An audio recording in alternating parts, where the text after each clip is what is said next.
On ne badine pas avec l'amour, Sonia Mabrouk et Guy Savoy en savent quelque chose. En 2013, le grand chef étoilé, dans un dimanche à la campagne aujourd'hui, rencontrait pour la première fois la journaliste sur le plateau de la chaîne publique Sénat.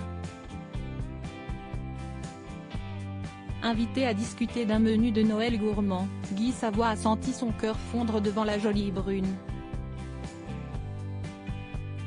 Déjà en couple chacun de leur côté mais sans doute aussi un peu effrayés par les 24 ans qui les séparent, ils commencent d'abord par lier une très forte amitié sans se douter qu'ils tissaient déjà les fondations de leur belle histoire d'amour. 5 ans plus tard, Sonia Mabrouk et Guy Savoy officialisent leur relation sentimentale et décident de se marier. Discrets, les amoureux avaient pourtant accepté de faire de tendres confidences sur leur histoire auprès des journalistes de Paris Match.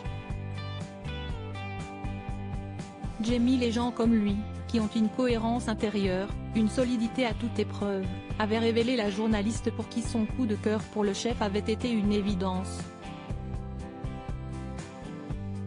De son côté, le chef cuisinier qui possède 3 étoiles au guide Michelin a confié « Sonia est belle et talentueuse, elle avance à grandes enjambées dans sa vie professionnelle. Si est une femme de caractère mais aussi d'une grande douceur. Elle adore la gastronomie, pour moi, le contraire aurait évidemment été inconcevable. » La petite souris dans Ratatouille en 2021, la journaliste de 44 ans déclarait les secrets de leur quotidien au JDD.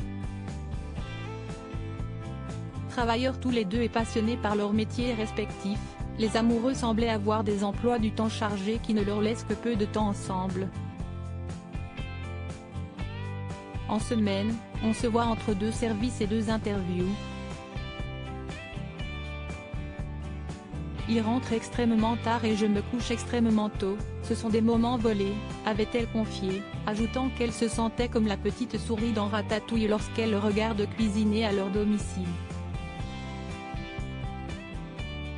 Ensemble, le couple a un ultime rêve qui leur permettrait d'unir leurs 2 talents pour la cuisine et l'écriture, écrire un livre, une sorte de tour de France pour raconter les villages et les marchés qui symbolisent notre gastronomie, confiait la journaliste à Gala.